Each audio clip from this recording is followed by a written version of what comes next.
ব্যবস্থাপনা একটা করবেন, তাহলে আপনি কি প্রত্যক্ষ পরোক্ষভাবে পরিবেশের উন্নয়ন ঘটাচ্ছেন না? ওটা যখন দিচ্ছেন ওই জিনিসটা আপনি কি করছেন? স্প্রে তো দিচ্ছেন না, তাই না?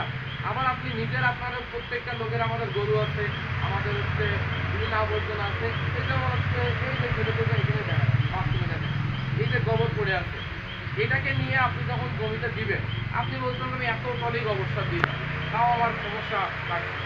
কিন্তু যখন আমি একটা জিনিস তৈরি করবো, আমার তো প্রক্রিয়াটা ঠিক নেই, প্রক্রিয়াটা ঠিক করা লাগবে, তাই না? আপনাকে আমি বাসি ভাত নিজে মুখের সামনে দেবো, আপনি জীবনে খাতে পারবেন না, গোবরগুলো ফেলতে পারতেন। আবার এটাও হতে পারতো আপনি মাটি গর্ত করে ওই মাটিতে পাড়গুলো বেঁধে উপরে ছাউনি দিতেন, তাহলে উপকারটা কী হতো?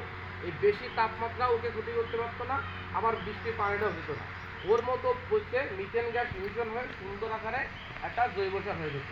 ওই জৈব সারটা যখন আমি আপনার জমিতে দেবো, তখন কিন্তু উৎকৃষ্ট মানের প্রপার জৈব সারটা হবে। তাহলে এটা একটা কাজ গেল। তাহলে আমি কি করছি? বর্জ্য ব্যবস্থাপনা করছি, আমি জৈব বালাইনাশক ব্যবহার করছি। আবার আমরা পানি ব্যতীত কিছু চিন্তাই তো করতে পারি না, তাই না? তাহলে আমরা কি একটা হিসাব আছে যে আমার জমিতে আমি কী পরিমাণ পানি দিই? আমরা কি বুঝি?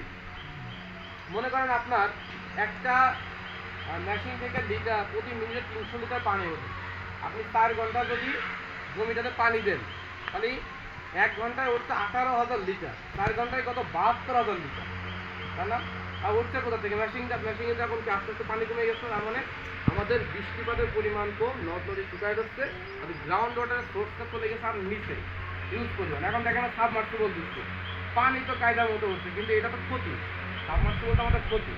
আমার সমস্যা বেশি হয়েছে বলে আমি সাবমার্সিবল দিয়ে পানি উত্তোলন করছি, তাই না? তা এর জন্য আমাদের কী করা উচিত? আমাদের নির্দিষ্ট কিছু দায়িত্ব আছে। আমি যখন বাড়িতে গোসল করছি, মোটর ধুয়ে আসি, গোসল করেই যাচ্ছি, আমার তো হিসাব নেই, খুব ঠান্ডা লাগছে, আরাম লাগছে, ওই পরিমাণ যদি 15 মিনিট আপনি মোটর চালান পাইপ দিয়ে, ওই পাইপটা যদি আপনি একটা কোনো একটা ড্রামে ধরে রাখেন, তো দেখেন তো কত লিটার পানি ওঠে।